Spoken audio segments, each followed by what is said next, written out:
क्या आप जानते हैं कि ईरान में मुसलमानों के साथ साथ यहूदी, ईसाई, हिंदू और एथीस्ट भी रहते हैं।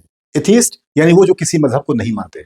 मैं उस ईरान की बात कर रहा हूं जो उस पर थोपी गई खतरनाक जंग के हालात से जूझ रहा है।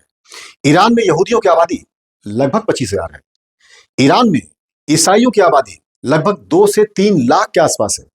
ईरान में यहां तक कि हिंदू आबादी भी लगभग 40,000 के आसपास है। मगर इतने दिनों की ईरान और अमेरिका इजराइल की लड़ाई में न किसी यहूदी की मॉब लिंचिंग हुई, न ईसाई की, न किसी हिंदू की। ये बड़े कमाल की बात है, क्योंकि आप इस वक्त दुनिया में देख रहे हैं क्या क्या हो रहा है। छोटी छोटी बातों पर किस तरह की लिंचिंग हो रही हैं।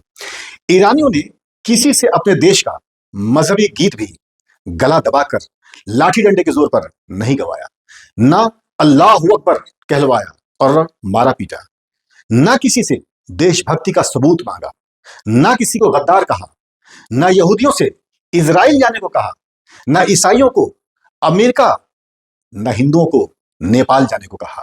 तेहरान में स्थित यहूदी धर्मस्थल रफीनिया सिनागोग इजराइल के हमले में बुरी तरह क्षतिग्रस्त हुआ, नुकसान पहुंचा उसको, जो यहूदियों के लिए एक बड़ा इंपॉर्टेंट धार्मिक और सामाजिक केंद्र है। आप जानते हैं सिनेगॉग क्या होता है? यहूदियों का जो प्रेयर स्थल होता है, जो उनका प्रेयर हॉल होता है, उसको सिनेगॉग कहते हैं। ईरान के लोग यहूदियों की मदद के लिए पहुंचे और उसे दोबारा बनाने का वादा किया। किसी ने नहीं कहा कि इसके नीचे हमारे किसी इमाम का कब्र है। ईरान में हिंदू मंदिर भी हैं, जैसे कि बंदर अब्बास में विष्णु मंदिर और भी मुख्तलिफ जगहों पर मंदिर हैं। लेकिन किसी मंदिर के सामने से या किसी जगह के सामने से कोई ढोल बाजा गाजा और डीजे बजाते हुए, नारे लगाते हुए लोग नहीं निकले। न किसी से ये सबूत मांगा कि तुम देशभक्त हो या नहीं हो। एक बड़ी खास बात समझने वाली यहां पर है। दुनिया में 2 तरह के लोग होते हैं, एक आला ज़र्फ और एक कम ज़र्फ। आला ज़र्फ वो लोग होते हैं कि अगर उनके पास ताकत भी हो तो इंसान और इंसानियत को समझते हैं, उसका रिस्पेक्ट करते हैं, उसकी इज्जत करते हैं। लेकिन वहीं अगर कम ज़र्फ के हाथों में ताकत आ जाए तो वो न इंसान को समझता है, न इंसानियत को समझता है, बल्कि नंगे नाच पर उतारू हो जाता है।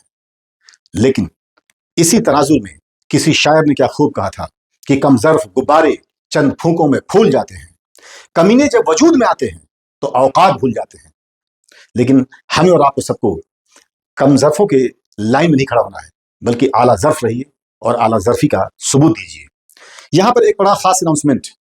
बहुत सारे पेरेंट्स, गार्जियंस और इवन की जो स्टूडेंट्स तैयारी कर रहे हैं, वो बार बार मैसेजेस कर रहे हैं कि सर आपने कहा था इंडो इस्लामिक जीके को लेकर MCQs लाने के लिए, तो वो कब ला रहे हैं आप? तो मैं आपको बताना चाहूँगा कि उस पर मैं काम कर रहा हूँ। मैं कोशिश कर रहा हूँ कि वो जो सीरीज आए इंडो इस्लामिक के MCQs को लेकर, वो बहुत कॉम्पैक्ट हो और इतना अच्छा हो कि जो भी बच्चे उसको देखें, जो लोग देखें, वो अगर एग्जाम में जाएं तो 15 मार्क्स का जो सेगमेंट है ऑलमोस्ट वहां तक पहुंच जाए। इसकी कोशिश के तहत ही मैं थोड़ा सा वर्क कर रहा हूं और चाह रहा हूं कि एक बहुत ही रिफाइंड तरीके से वो निकल के आए।